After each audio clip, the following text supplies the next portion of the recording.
back here with a stunning spirit of justice. Well, we are about to enter the trial sequence, day 2 of this case, or it's technically another case, but it's going to solve the first case by the end almost definitely, because that's the only way that we'll get out of this without dying. Day 2 of this chapter, anyway, this trial. Well, it's trial day 2 of this chapter. There we go, found it in the end. Just a few quick notes before we carry on. I'm not sure what the deal with Beh'leeb is. It just seems like I know she's involved deeply, because the orb was there up until the day Trust in Me was killed, like around midnight, right? 2 a.m. to 3 a.m., right? So early morning, and on that same day, we are given to understand that Zeh'lot died, and he was in prayer that whole time in that position. So when we returned to Beh'leeb in Me's house, it was returning there because we were taken there when we mysteriously passed out due to back pain. And definitely not the same thing that knocked out Maya, whatever it was. It's gonna be something weird, like if you cook the gingill in a certain way, it actually knocks you out instead of makes you stay awake longer. Anyway, when we returned to Beh'leeb in Me's house, the orb was there, and so Trust in Me was dead, Zeh'lot was dead, and also, over in prayer position, Maya's in custody. So Beh'leeb in Me is the only one who really has access to that house, as far as we know. And then the orb was gone. And then, just give me a minute to remember his name. That's Rebel had it.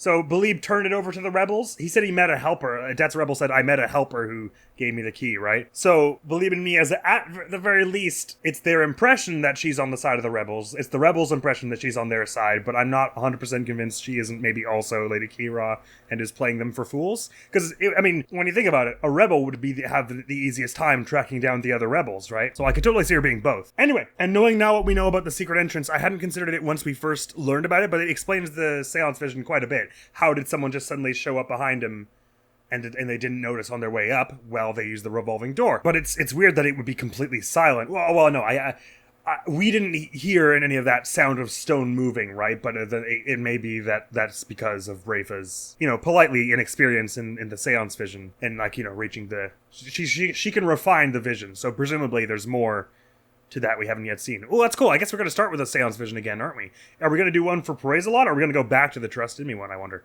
Anyway, I guess this is the trial of Zeh'lot, so probably his. I wonder if we're going to hear some noise that'll try and tip us off about who it was. It'll be like we hear a theme song play when Zeh'lot gets stabbed, or something like that. Or the bells jangling, but that would... I don't know. I'm just thinking of all the sounds that could be relevant. Anyway, I've been thinking a bit about Lady Kee'ra's true name, which I said aloud a whole bunch of times. Imzin/Imzon. If it's Imzin, then it's Kee'ra plus Imzin, Kee'ra Crimson. Maybe. That's really all I've got there, though. I guess this is another thing where they're just saying don't think about it too hard, but we didn't photograph the bloodstain through the luminol glasses, so it's just a photograph with Phoenix's, Sharpie marker drawn on it. I don't know how that's admissible, if that's just what he says. So I don't know if we're going to be, allowed to use that. I would assume we're allowed to use it, and it's just a don't worry about it thing. But if that's the case, I never understand when we're allowed to just use someone's word and when we're not. Anyway, I'm wondering if the last case that will go on in this game, because they're kind of leading up to it, and this wouldn't terribly surprise me, is if Queen Garan is going to get assassinated, and it's going to be like the last case in Ace Attorney 1, not counting the Emma case, and Blackwell's last case. It's going to be one of those things where you solve this murder and it solves the murder from years ago as well, the previous assassination. I've got a feeling it's going to be like Queen Garan gets murdered, Dirk is caught and put on trial, and we're going to prove that he didn't do it, and then it's going to be like, oh, and it also proves that he didn't do the previous one, and then lawyers are, made legal again, and the DC Act is abolished and stuff. I feel like that's kind of where this is leading up. Just putting in my predictions now. Of course, if it goes in a different direction, I'll be mighty pleased and delightfully surprised. But that also, I'm seeing it wheel up towards that, and I'm thinking, that's cool. But it also, I guess, bears asking, if that is the case, which I'm obviously way ahead of myself, what's the statute of limitations in this place, huh? Is it the same as back in... Japanifornia? I wonder. And the last note here is what I already said, which is that if Khura'In and Rust were dead, Maya was in custody, that makes Beh'leeb the helper, probably, that Dat's mentioned. Let's get on in there, shall we? May 12th, 9:34 a.m., High Court of Khura'In, accused, lobby. Maya looks exhausted, but I can't blame her. Nick, I was thinking about it all day yesterday. I never properly asked you to defend me, did I? It doesn't matter. I'm on this case till the bitter end. I know. That's why I wanted to officially ask you for your help. You got it, Maya. Let's do this. We gotta wrap this up and get back home so you can make your dream show come true. The Steel Samurai versus the Plumed Punisher, right? You bet! You look as if you did not sleep last night, Barbed Head. It is written all over your face. How can you expect to put up a respectable defense like that? I'm all fired up and raring to go. I guess Maya's not the only one looking exhausted. Sometimes it just be like that, man. You didn't get sleep, but there's no time now to get some more. Sucks. That's how I feel before every exam I ever took in university. Rifa doesn't seem in the best spirits herself. Go ahead. Feign confidence now while you are still able. I think she's starting to come around, like... She keeps going like, why are you so adamant about helping someone when you're a bad guy? Is it because she's a bad guy, or maybe am I wrong? Are you saying my mom was wrong? Like, she's starting to come around a lot in that way. It's I think Phoenix's immutable perseverance that he's developed since the first game is starting to make an impression on her. And Maya's also, I suppose, to that effect. And she's starting to question her whole worldview a little bit and stuff, not to mention the fact that she's been wrong several times in a row now. I suppose we shall see if she's right that the third time is the charm. For I will see to it that your last rites are read to you this day! Sure hope not. Guess it was just my imagination. Ready, Nick? Okay, Maya, let's head on in. Charge!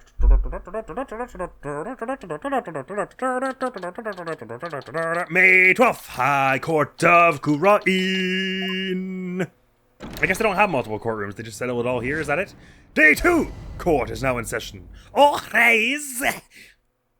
For the Honorable His Majesty, what's-his-face? Now then, if everyone is ready. The defense is ready, Your Majesty. The prosecution is ready. Let us begin without further delay. Yay, we're getting right into it! Oh, no prayers this time, Prosecutor Sadmari. I already offered my prayers for the latest victim during my visit to the crime scene, being that the accused had already been found guilty of the first murder. Let us hasten this trial so that we may put this dead lawyer walking out of his misery. I could not agree more. In yesterday's trial, the accused was already found guilty of murdering the High Priest, and today she will be tried for the murder of his disciple, Zeh'lot. Now then, Prosecutor Sadmari, your opening statement, if you would. Certainly. The accused has now slain 2 of the most devout clergymen in Khura'Inism. Even the lowest level of hell, the hell of tickling, would not be punishment enough. You're gonna invent another one, are you? Oh, then, what terrible fate awaits her?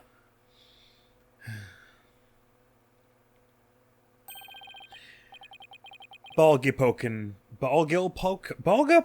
hell. A realm of eternal agony. I only just noticed that the 2 butterflies' wings are connected. That's really sick. Also, it was kindly told to me in the comments, Green River, our resident expert, that the butterfly is different whether you're in Khura'In or Japanifornia.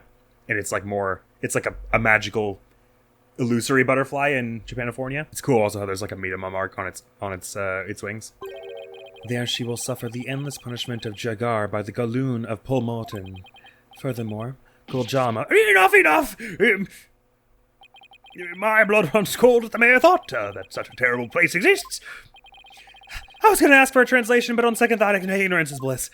I was thinking the same thing myself. Now then, please continue minus the part about the terrible hell awaiting the accused. As you wish. The victim of this heinous crime was the High Priest's disciple, Zeh'lot. This is maybe one of my favorite themes in the whole game so far. I really love this. This like, I guess it's not only doesn't only play at the opening statement, but it generally plays at the opening statement. It captures the mood very well of like the sort of that like feeling of having to settle into a time and place and think about it deeply that way. We got to do a lot better this time. We died to shenanigans in the first day of this trial of this case, chapter, whatever you want to call it. That I don't count. But we did come close to dying after that for things that I didn't agree with. So I gotta be absolutely on my A-game here and right or wrong. The victim of this heinous crime was the High Priest's disciple, Zeh'lot. He had been training under the High Priest while living at the priest's home. I had met him a number of times and he seemed like an earnest young man. How tragic that he met such a terrible end. The murder occurred at the Plaza of Devotion during the purification rite. It was a bold crime, carried out while the plaza was full of the faithful, deep in prayer. and yet none of them came forward. The Warba'ad dagger was found impaled in the victim's upper back. The stabbing caused a spinal cord injury that killed him instantly. Oh, the Warba'ad dagger, Lady Kee'ra's weapon of choice. We have already established that the accused's prints were on the weapon. Incredibly damning evidence in itself. No! I didn't do it! Objection. Hold your tongue.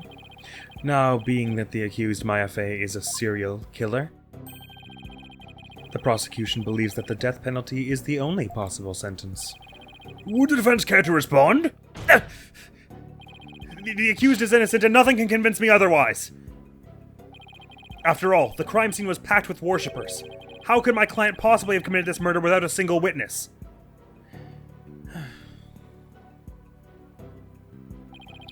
The accused's fingerprints on the murder weapon alone is enough to render a verdict. As such, I see no need to debate this any further. But... Well, once our benevolence conducts a seance, it will be clear for all to see. That's what I was waiting for. Not without that. I refuse. Your Majesty, might I have a word? Is something the matter, Prosecutor Salmani? It is about the divination seance. That's enough! Your benevolence! Stop right there, Prosecutor Sadmati. Oh. As you wish. Forgive me for overstepping my bounds. Oh, right. He had to show it to her. Sorry, the other way around. She had to show it to him before the trial, so like yesterday sometime, right? It was yesterday, I think? Oh, yeah. Nana called her away. And by his tone, it was like he was about to ask that it not be shown, so he saw something he didn't like in it. And she's having none of it. Interesting. Oh, she's actually interested in helping us here, because she could have just as easily said, yeah, I don't feel like doing it today. Weird. As you wish. Forgive me for overstepping my bounds. What was that all about? Barthead, have you made peace with your fate? For this time, the divination seance will bring you to your knees. I think she's lying. I think she's just saying all this so that everyone else believes that she's doing it earnestly. But she's trying to help us here. I'm ready, and I accept your challenge. The only problem is I have no weapons at my disposal. Our only hope now is what we can glean from the seance vision and Rafa's insights. Very well, the divination seance, if you please, your benevolence. Yes. Let us begin. Nana? I'm probably okay to skip it, right? I'm like worried that it might change one of these times and I'll miss something important. But you know, I'll just cut ahead for you. If nothing interesting happens. Seems like it was all the same. I took the time to respond to some comments on my phone. Dondori. Yes, let me see this. I want to know what... So he's looking at the ground basically the whole time, so we're mostly going to be operating on sound and perhaps smell here. They kept mentioning how strong the gingerl smell is, but... Oh, wait, hold on.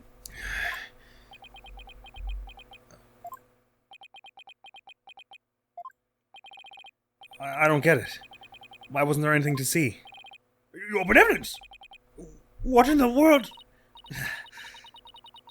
I was unable to evoke any sort of response. I called out the spirit's name many times, but to no avail. Oh, that's why Samadhi was all weird. Sorry, okay, I misread that. I thought he was about to say, don't show it to the court because it's bad for my case, and then she was going to be like, no, we're showing it anyway. And it was a bit of a turning point for her. But no, she was struggling to have it happen at all. Curious, I wonder if that's because she's in a bit of a fragile mental state with how Phoenix has been able to question her worldview somewhat. It does explain the ragged look on her that Phoenix thought he saw. Just as I thought. Wait, what does he know that we don't? I had sought to confirm the contents of today's divination seance. After all, it is customary for the prosecutor to verify it beforehand. Come to think of it. I must go perform a divination seance for Zeh'lot.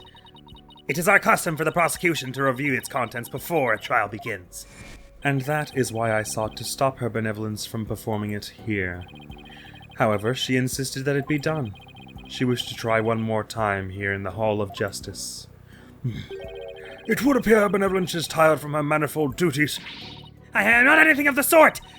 The victim's spirit will not answer my call, but I know not why! It is my sacred duty to convey the truth through the divination seance. Rafa, what are we to do without a divination seance? There's nothing that we can do. I guess I'll have to call off the trial. I suppose I shall have to deliver the last rites without them.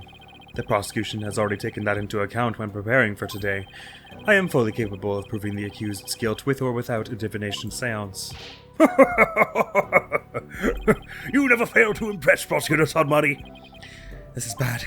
The divination seance was my one and only hope. Your Majesty, Her Benevolence said she isn't tired. So shouldn't we try to find out why the divination seance has failed? How curious, Mr. Wright. Why have you suddenly taken such a keen interest in the divination seance? Because it's only helped me before in the 2 trials I've done here? Yes, explain yourself! The divination seance is for shedding light on the accused's crimes. It is the Holy Mother's hammer of wrath that is ever poised to pound you into your grave. Well, this ain't that kind of game. You should fear it, not plead for it. I believe in my client. Plus, yesterday, somebody told me something that changed my mind. The divination seance was once thought of as just another piece of evidence. If we were to correctly interpret the visions through careful analysis, they would lead us to the truth behind what really happened. And the truth will show that my client, Maya Fey, is innocent. The truth is, you don't have anything else to fall back on, huh, Nick? Maya, please, you're not helping. How dare you! The voice of a minima is to be feared, not utilized by vile lawyers such as you! Seances exact a heavy toll upon the royal priestess. It would be best not to burden her any further. Or does the defense feel that it can pose no counter-arguments without the seance? No, of course not! He saw right through me. We'll have to find a way to make the divination seance happen or we're toast. Well, since the divination seance is not possible at this time, I see no other choice. I just proceed with the trial without the seance, as Prosecutor Sodmuddy suggested. Didn't expect that! Oh boy! Thank you, Your Majesty. Why, I will not forget this barbed head! Me? Hey, why would you get mad at him? He's the one who was all like, we don't need your civic seance. I was the one who was saying we probably needed it. This will not be the last you see of me!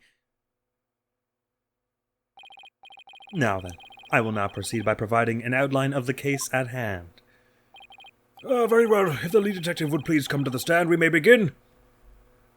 Poor Emma. She's having a rough go of it this game. She started off in a much better place and just now has been having a bad packed time. I mean, I get that she's mad because she was under the impression that the seance vision was a way with which she could strike down errant lawyers, but anyway, feels a little unwarranted, that level of anger, considering all I asked was that she do the thing that she was going to try and do anyway. Sorry, Mr. Wright. Detective Skye, I understand how you would wish to save the accused and the defense. They are your friends, after all. But you must let them go and move on. But there is only one way to save them now, by giving their souls the chance to burn away the taint of their sins in the infernal flames. I can't do this! No eating the Sacred Hall of Justice! Miss Skye. Yes? Don't worry about me and Nick. You just do your job. I'm sure Nick will figure something out. Eventually. Right. Thanks, Miss Fey. How very brave for a criminal with a tainted soul. Very well, Detective Skye. Please proceed. Okay. I can do this. Let me start with an overview of this case.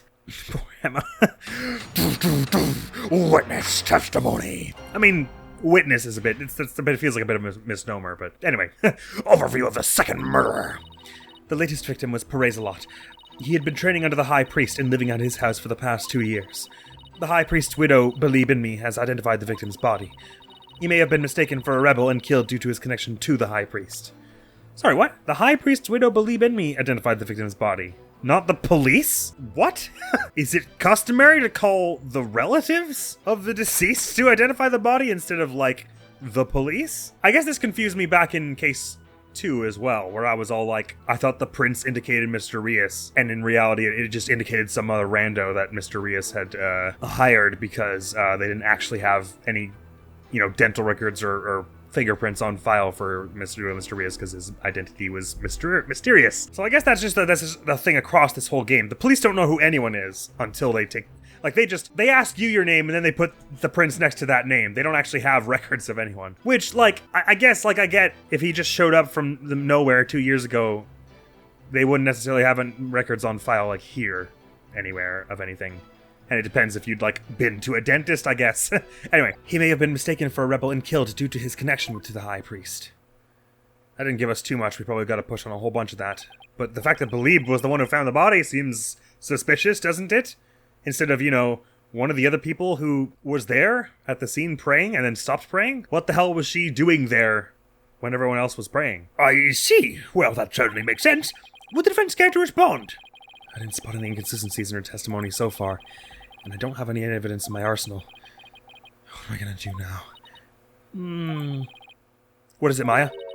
I was just wondering about how much the police actually looked into Acolyte Zeh'lot, because it just might prove to be the key as to why the divination seance failed. Oh, it's not his actual name. Duh. You're a genius, Maya. What are you getting at? Well, it's just a hunch. Wait a second. During my investigation, Rafa told me about how the divination seance works. If I could figure out why it failed, maybe she could try it again. Okay, time to press for some more information. But how are you going to get his real name? It's presumably no one here knows it. Cross-examination. Overview of the second murder. Alright, the latest victim was Zeh'lot. Why not? Hold it! What kind of person was Acolyte Zeh'lot? According to the neighbors and others who knew him, he was a deeply devout youth. I, too, have heard his name mentioned as one who was a fervent practitioner. I suppose you might say he was the High Priest's star disciple. Furthermore, he had been training under the High Priest and living at his house for the past 2 years. Hold it! 2 years? Are you sure about that? We took statements from his neighbors and his fellow monks. They all corroborate our initial findings. What about you, Maya? Well, when I first came here, I saw Zeh'lot praying under the High Priest's instruction. I see. So the results of the police investigation seem to check out. The High Priest's widow, Beh'leeb in me, has identified the victim's body. Hold it! Was Mrs. Inme's positive ID the only way you verified the identity of the victim? Huh? Well, no. We also checked the ID card he carried and the data in his family registry. But what? His personal information didn't match any of the public records we cross-referenced. Maybe that's why the divination seance failed. I'm not sure what you mean, Mr. Wright. Here's what I'm thinking. Zeh'lot is a fake name. The victim decided to hide his identity for some reason. In other words, he was using a fake name. The royal priestess uses a deceased's face and true name to summon their spirit. Why, yes, that is indeed true. If he was using a forged ID and there is no mention of him in our public records, then he was likely an illegal immigrant. They are not uncommon here in Khura'In. An illegal immigrant. Come to think of it, Rafa mentioned something about immigrants yesterday. But if that's the case, we have no way of knowing who he really is. We'll have to proceed without holding a divination seance this time.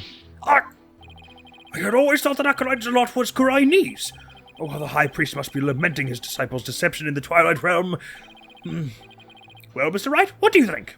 Well, I mean, if he was still devout, does it really matter where he was originally from? Should we add this to the testimony? Couldn't hurt, at the moment. This is an important fact. Please add it to the testimony. It would seem to be a fact most inconvenient for the defense. But if you insist, Detective Sky, please add what you just said to your testimony. Well, it's already been heard by the open air. It's not like I can erase it. And how is it unhelpful for me? I don't understand. Oh, because you're saying this might lead us to the divination seance, and you guys still think that's a bad thing for me, I guess? Yes, Your Majesty. Curious. He was an illegal immigrant, so we don't know his real name. I guess, are we trying to go... How do I check people? Am I not allowed to check people in this mode?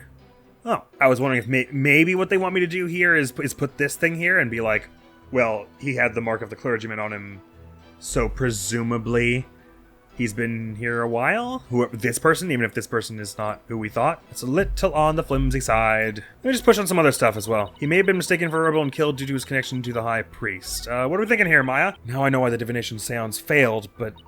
nothing's really changed. Yeah, which means we're in big trouble. If he really was an illegal immigrant, it's gonna be real hard to find out his real name. I guess our only choice is to give up on the whole divination seance thing. If only there was some way to find out the victim's real name.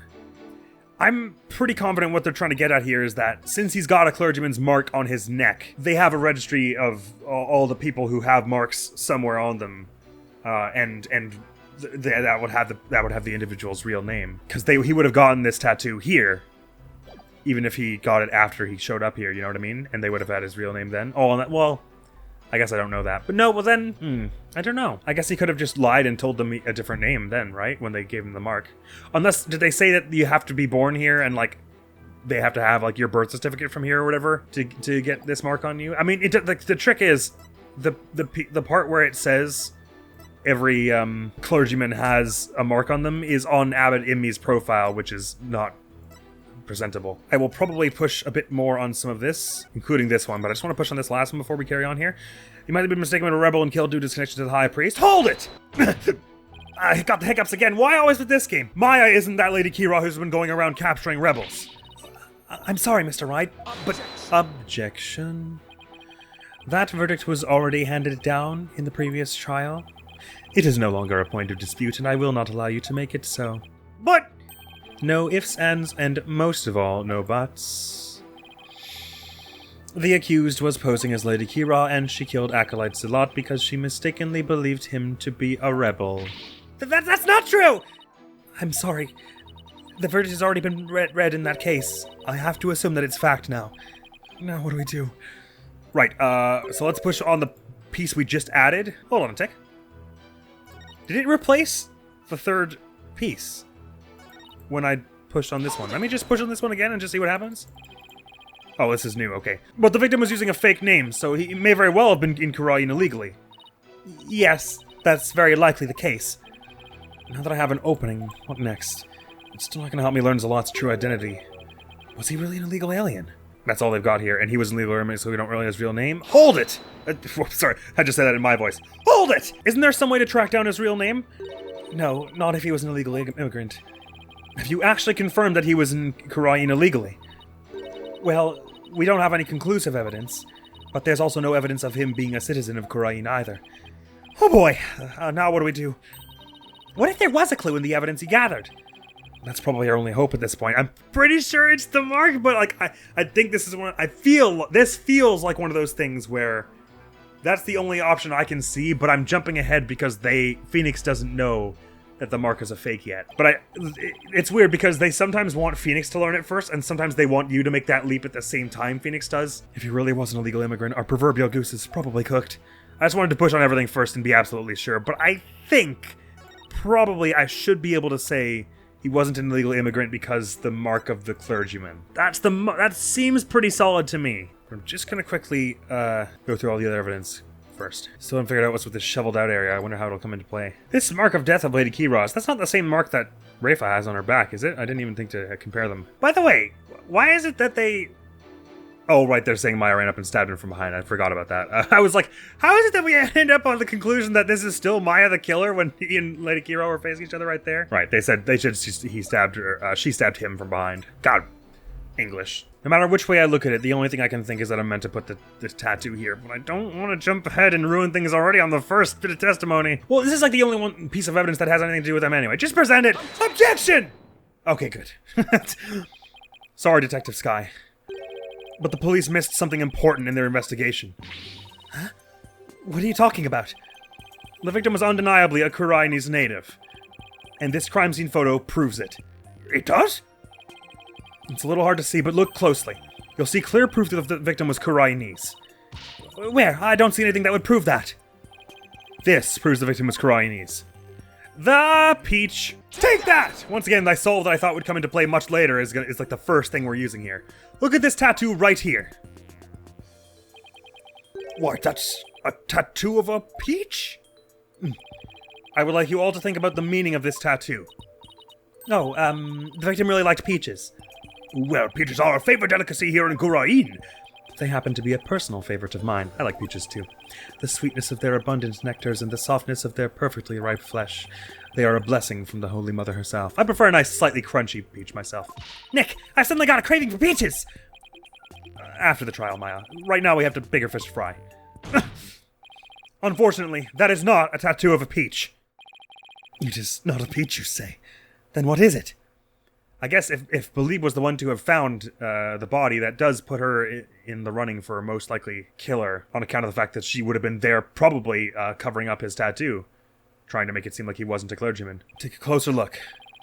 Haven't you seen something like that before? Real jerk move of them to remove this while you're in that testimony sequence, though, so you weren't able to look at this. If you hadn't solved it at the point that I had, you would have had a much harder time with that, because the only bit of evidence that you would have had that shows him is this, and you can barely see it in this. And it looks like a different shape from this angle. Take a closer look.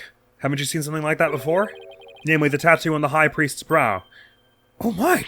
What? This mark is only borne by members of the Khura'In clergy. Objection. So that is what you believe it to be. But are they not utterly different shapes? Sure, they're shaped differently, but there's a reason for that. The victim had the peach-shaped tattoo inked over an existing tattoo for some reason. However, the dark red portion is exactly the same as the mark all Khura'In clergy bear. Hey, you're right. Until about 20-some-odd years ago, everyone did get one, didn't they? I myself bear one on my right buttock. That is entirely too much information, Your Majesty. Information on everyone who enters the clergy is maintained at the temple. All we have to do is look up a monk with a mark in the same spot. I'm on it. I'll let you know if I get any hits. That will not be necessary. If you seek information on the clergy. I have it all right here. Nope, don't trust that. I would like the police to do it, please. Oh my! You never cease to amaze. So tell us, is there anyone who fits the bill?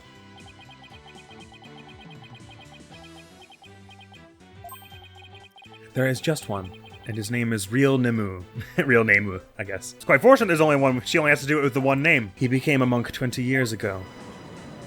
Damn! But if this dude's supposed to be in his 20s, then that was when he was allegedly like 2 years old. Then that must be the victim's real name. But why would he have tried to cover up his tattoo with another one? Yeah, there must have been some reason. Nick!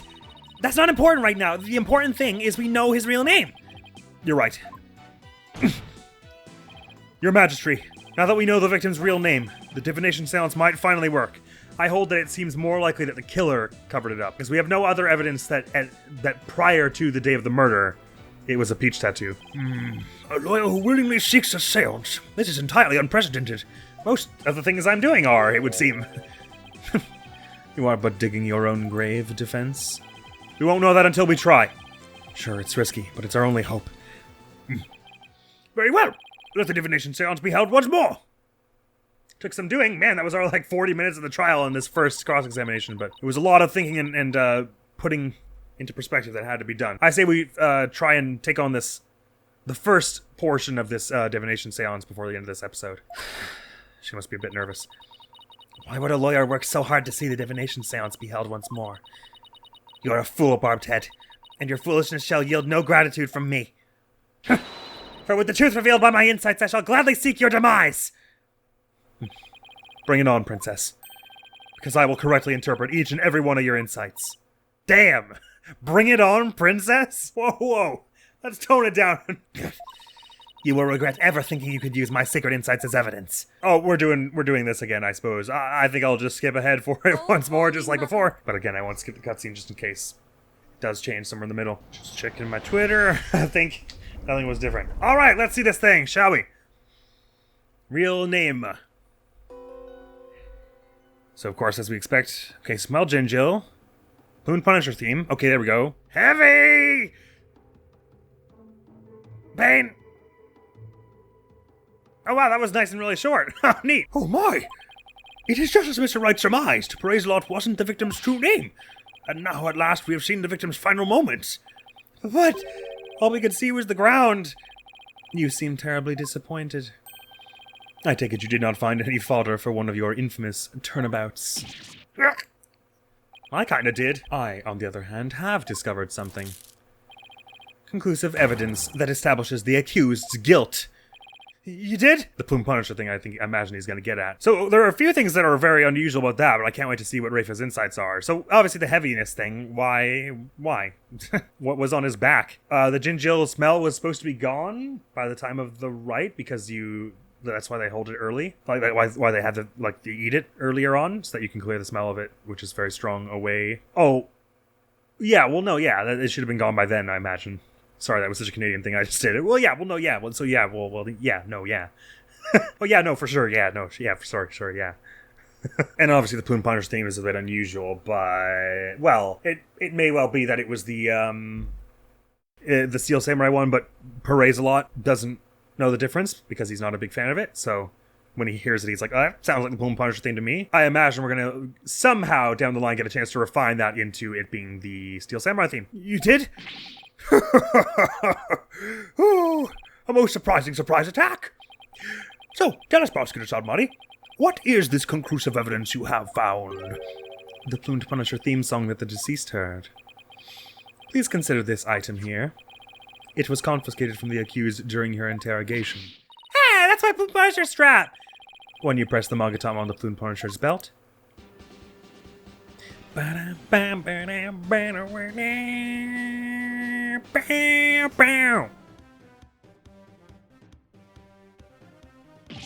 Ah!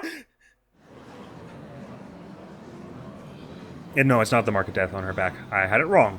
I wonder what that character does mean, though. It seems the accused inadvertently pressed the button in the midst of her crime. This strap is an extremely rare item, is it not, Miss Faye? You better not break it! There's only one of those in the whole wide world! I know!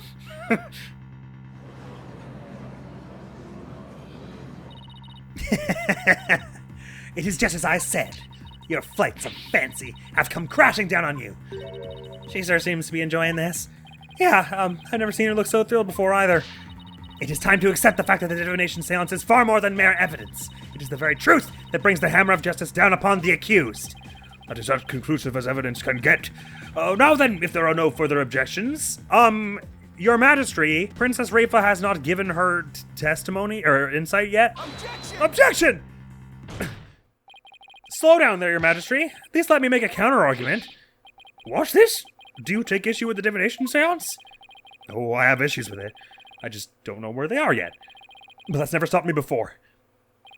The divination seance is not the absolute truth. It has only become truth after it's been interpreted correctly. You do not know when you are beaten, do you, you foolish lawyer? I feel like the last time you said that, I won. I am the only one who speaks for the Mitama or of the deceased. If you believe that there are to be errors in my insights, then let us see you prove it. Well, you haven't given your insights yet. Come on. Today, if you will. Insight. Rafa's insight. The victim was offering up his prayers. It was the night of the rite. Though it's dark, the pattern on the plaza's ground was visible. Then, someone was there, and the theme to the Plumed Punisher filled the air. The accused held the defenseless victim down and plunged her knife into his neck. The blade struck true, and in that instant, he departed from this world. That is everything the deceased experienced in his final moments. Her benevolence's insights have painted a detailed picture, both vivid and true. I didn't notice any holes there. As they stand, no, those insights are really stacked against us. We'll have to go over each and every one of the deceased sensations very carefully. Perhaps what they want us to be saying here is... well, this doesn't actually say the bit about it's done so that the smell is gone by the day of the rite. But perhaps we're questioning whether or not what day this is, if the smell of Ginjil is so strong. I guess is where we're going with this. But let me just... so the victim was offering up his prayers. Let me just corroborate each bit of insight with each chunk of this. I like the way the Plume Punisher theme's in a different font.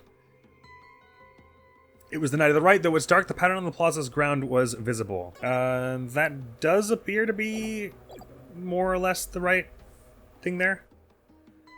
Oh, I see. Ah, okay, I've got it. This is the base, the secret base behind the. He wasn't killed on the plaza. He was killed in the secret base. This is that giant stone with the hands. Do you remember when I said I feel like I've seen these stones before? It's because I'd seen this exact pattern on the carpet. Crossbow, bolts, and where do I feel like I've seen these rocks before? Add a little Ace Attorney flashback to that, editing me. This is him heavy. He's trying to push this thing. It's not something heavy on his back. And the Plume Punisher theme is from, like, the clock then, I guess. Perhaps I should be careful about thinking about it that way, because I'm pretty sure that's what's going on here now that because I'm seeing it was the position of his hands that tipped me off. But Phoenix doesn't know that yet, so I should be careful about assuming things. Sorry, so let me just read all the insights one at a time. The victim was offering up his prayers. It was the night of the rite, though it's dark, the pattern on the plaza's ground was visible. That seems in question to me. So they killed him, and then they just brought him over to the Plaza of Devotion, and everyone else was still in prayer, so like no one looked up and noticed. And that explains why the blood didn't end up anywhere on the carpet. So this one seems the most suspicious to me so far, but I'm not quite sure what sensation in particular indicates that. Then someone was there, and the theme to the Plumed Punisher filled the air. The accused held the defenseless victim down and plunged her knife into his neck. The blade struck true, and in that instant he departed from this world. Let me just watch this a few more times. Heavy, we're trying to push the rock. Stabbed in the neck. I don't as yet see anything that would indicate that we are not looking down but forward. As in, I don't literally see like a visual indicator of that, so I can't use that to say, no, we're actually in the secret base at the moment. But I guess what we're getting at is, if it was the Knight of the Right, why do we smell Jinjo? And the answer is because we were in the secret base where I guess they had been eating. I guess that's a bit flimsy, isn't it?